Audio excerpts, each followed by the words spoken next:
Po, yung job order namin ngayon ay makatok sa engine exhaust cover at ng engine skylight cover. At ngayon, nagsimula na nangatok yung dalawang kasama ko na EV. Tinira nila yung skylight.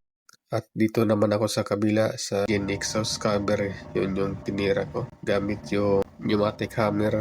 Nung natapos ko na nakatukan yung sa taas, binaliktad ko na yung cover para makatukan na naman yung ilalim. Medyo may kabigatan yung cover kaya dinadandaan ko yung binaliktad at sabay bagsak. At agad ko nang tinira baka tirahin pa ng iba.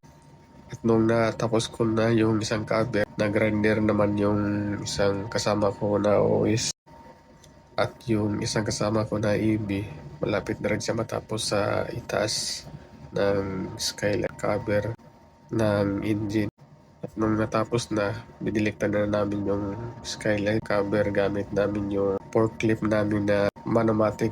At habang nakatayo, kinakapras na kasama kong EB skylight para maganda tingnan pa pipinturahan.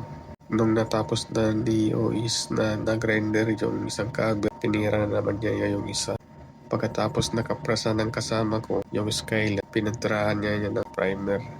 Ganon din si OIS, nagpa-primer na rin dahil natapos na niya mag-render. Yan lang po. Salamat sa pagpanood. Bye!